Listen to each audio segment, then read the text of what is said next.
Que sexta-feira animada é essa de 26 de agosto de 2016? Pela manhã, barraco atrás de barraco ao vivo para todo o Brasil no Senado Federal, como eu vou mostrar aqui em edição especial, durante sessão de julgamento do impeachment de Dilma Rousseff, que teve de ser interrompida pelo presidente do STF, Ricardo Lewandowski, que antecipou o horário de almoço para acalmar os ânimos, e aí, durante esse horário de almoço, surgiu a notícia de que Lula e sua esposa Marisa Letícia foram indiciados pela Polícia Federal no inquérito do triplex do Guarujá. Foi possível apurar que o casal foi beneficiário de vantagens ilícitas por parte da empreiteira do Petrolão OAS em valores que alcançaram mais de R$ 2.430.000, referentes às obras de reforma e ao custeio de armazenagem de bens. Lula foi indiciado pelos crimes de corrupção passiva, falsidade ideológica e lavagem de dinheiro.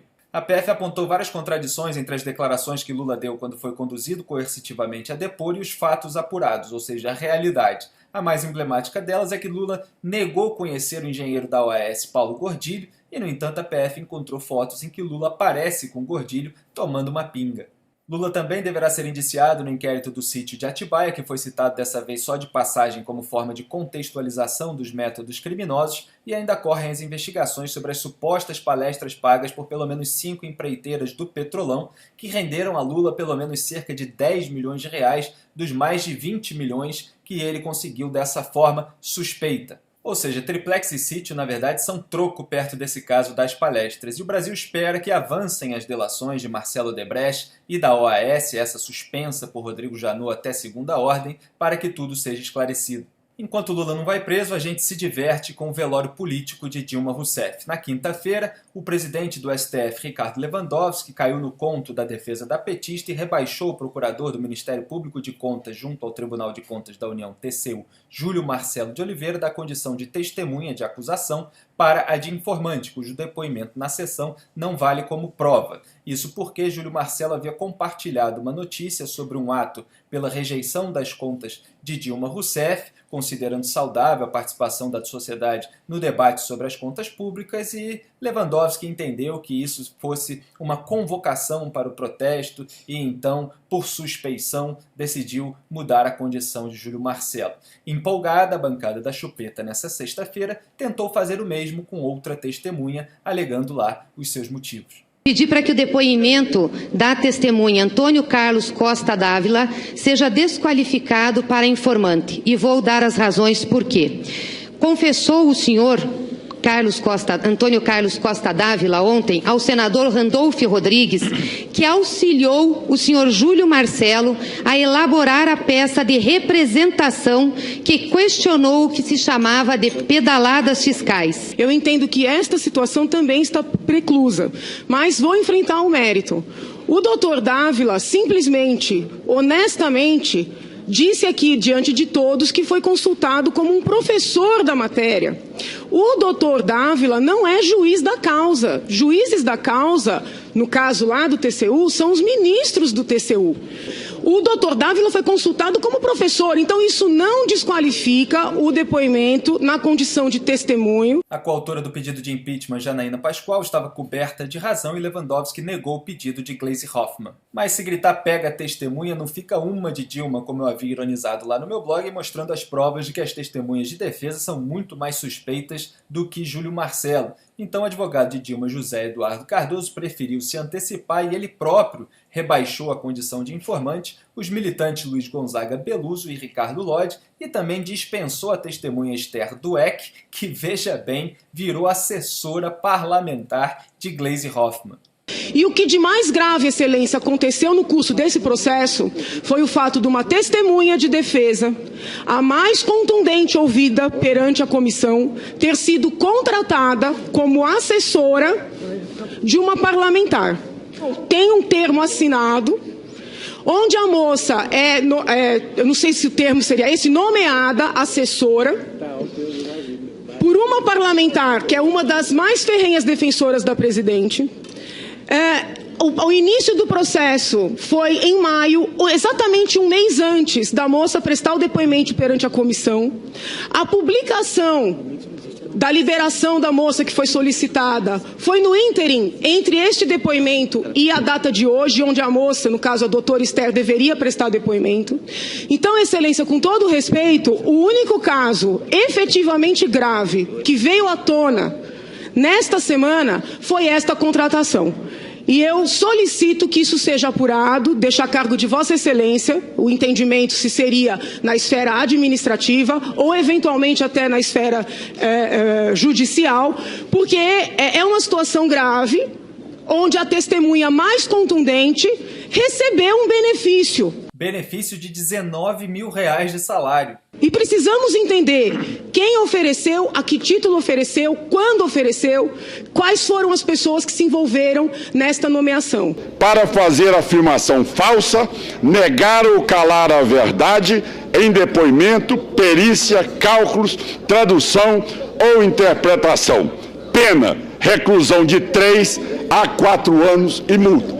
Exatamente os pontos que eu queria levantar e agradeço o tempo concedido por Vossa Excelência. Agradeço a Vossa Excelência e concedo a palavra ao senador Lindbergh Farias. Senhor presidente, eu sou impressionado, deixa eu te falar aqui, com o desrespeito que existe aqui nesse plenário. Eu vou falar uma coisa aqui. Só falou só uma vez. Esse senador que me antecedeu é um desqualificado.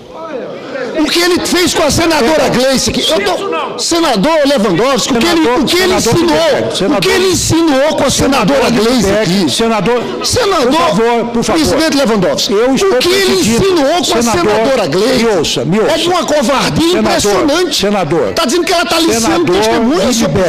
Eu peço a Vossa Excelência que me ouça.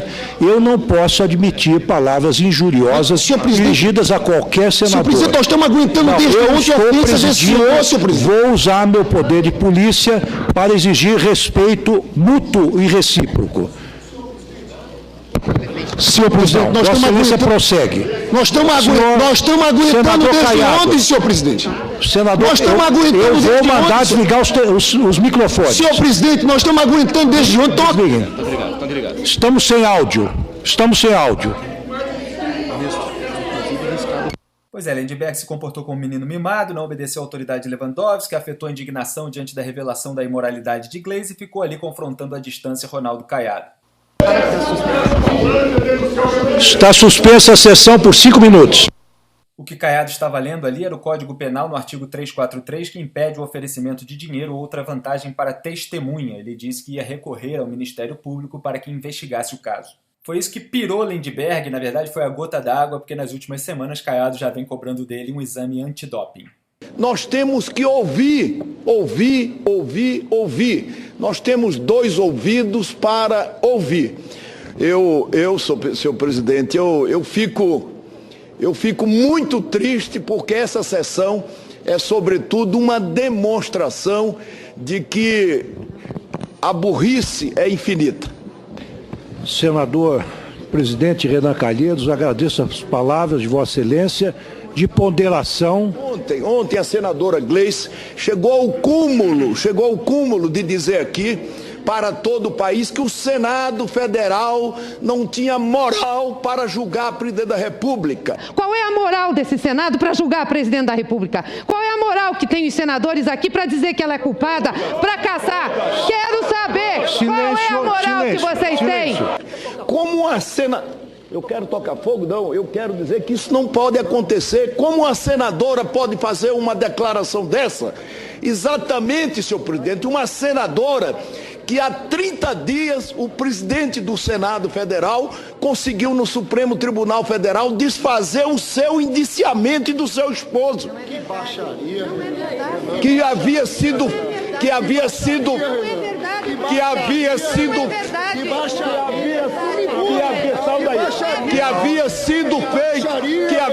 feito pela Polícia Federal. Não. Isso não pode acontecer, isso é um espetáculo triste que vocês estão dando para o país. Suspensa a sessão por 5 minutos. Pois é, como eu comentei na hora, Renan, na verdade, disse que ele próprio, como presidente do Senado, atuou para retirar o indiciamento de Gleice e seu marido Paulo Bernardo.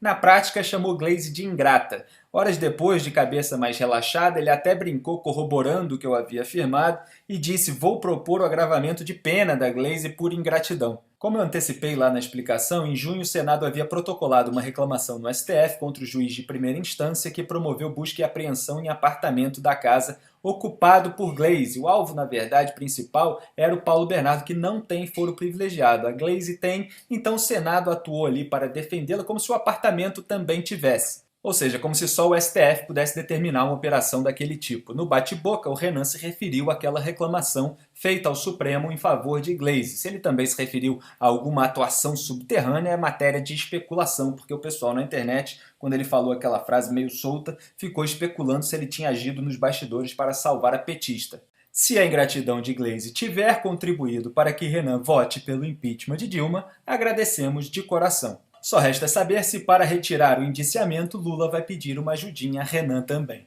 Que sexta-feira animada, hein? Um dia épico. Na parte da tarde houve, claro, os depoimentos dos informantes militantes de defesa de Dilma, mas ninguém mais queria escutar e os senadores retiraram as inscrições, abrindo mão de fazerem perguntas justamente para agilizar o processo, porque quanto antes vierem o impeachment de Dilma e a prisão de Lula também, é claro, melhor para o Brasil.